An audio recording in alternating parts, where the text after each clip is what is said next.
We have seen during last video about the vital villages and thriving towns and the people who are living over there and their activities in detail. In this session we will discuss little bit more about the craft works, new cities which are emerging during that time, and a special case study, Adikamedu. Let's start. As we know, craft and craftspersons were very important during that time. There is archaeological evidence for crafts. This includes extremely fine pottery called northern black polished ware. In short form, it has been called as NBPW. Why this name? Because it is generally found in the northern part of the subcontinent. What is NBPW? Some features are there. These are hard and these are made by wheel, metallic looking and with a shiny black surface. You can see the picture. NBPW, this pot, who are using this thing, the potters used to expose the earthenware to very high temperatures in his kiln. This resulted in blackening of its outer surface. You can see in which way that temperature is actually creating this kind of surface, the process they are using. A fine black sleep was also applied on these, which gave the pottery a mirror-like shine. This is the kind of sleeves are being used over here. You can see through the pictures. Crafts and craftspersons, about this we come to know about the archaeological evidences. But the archaeological evidence for many crafts may not have been survived.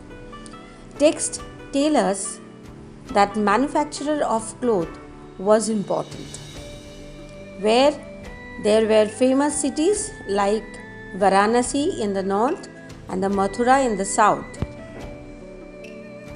Both men and women worked in these centers. You can see the Srenis or the so many peoples are involved who are taking care of it. These Srenis, many craftspersons and merchants now formed association known as Srenis.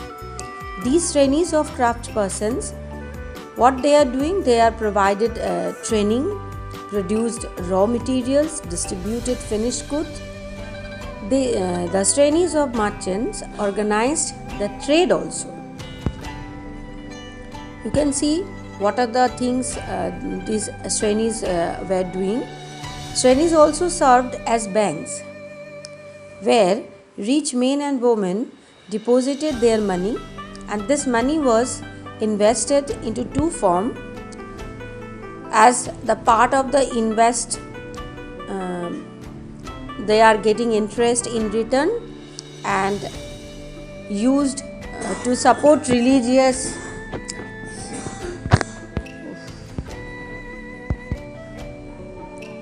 So, you can see from the slide, this money was invested as the part of the interest was returned to the person or used to support religious institutions like monasteries, temple, etc.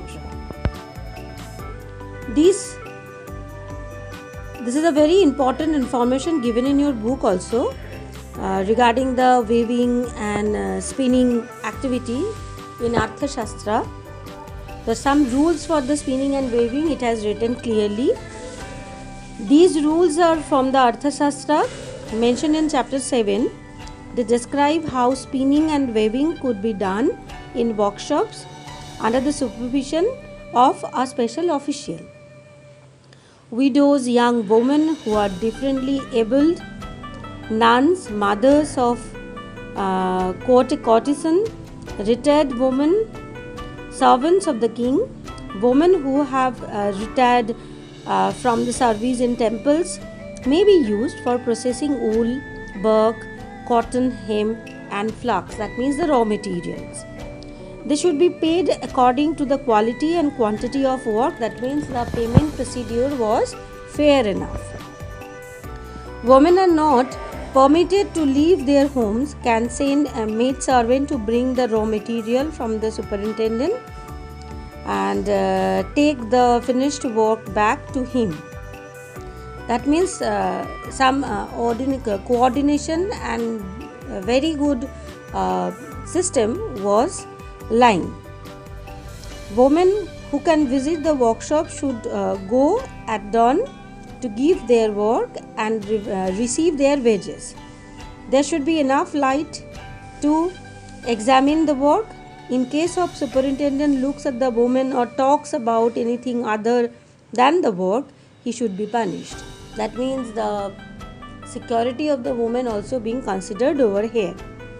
If a woman does not complete her work, she will have to pay a fine and her thumbs can be cut off. That means the punishment also there. So here you can understand that spinning and weaving activity was so important, and as well as it is a part of a good revenue source. You will read this portion carefully. It has given in your book. Now I am coming to the next part, rather the last part of the chapter, that is Arikamedu, the special place which has been observed over there during that time. Arikamedu, it is in Puducherry between 2200 and 1900 years ago. The timing. Arikamedu was a coastal settlement where ships unloaded goods from distant lands. You can see the picture of Arikamedu. You can see the pottery, the pictures of the pottery which are famous, the findings of Arikamedu. A massive brick structure which may have been a warehouse. Pottery from the Mediterranean region, such as the amphore. Amphore means tall double-handled jars that contain liquid such wines or oils. You can see the picture. This kind of pottery have been found from Arikamedu. You can see the pictures. Finds in Arikamedu, a massive brick structure which may have been warehouse. Pottery from Mediterranean region such as amphore, I already told, and stamped rich red glaze pottery called Aretine ware. What is Aretine ware? Aretine ware was named after a city in Italy. It was made by pressing wet clay into a stamped mold. Another kind of pottery which was made locally through Roman designs were used, where Roman lamps like glassware and gems. These were also the findings of Arikamedu. Small tanks which were probably dyeing vats used to dye cloth. You can see the picture of this dyeing cloth, tanks. Another kind of pottery finds in Arikamedu you have already seen. Another kind of pottery which was made locally, I already referred. Lots of evidence of making beads from semi-precious stones and glasses also being found over there. So that's all from this chapter. I hope this session will help you to understand the chapter nicely. You will be getting some important question answer sheet through worksheet, and try to solve the answer or find out the answer with the help of text. Till then,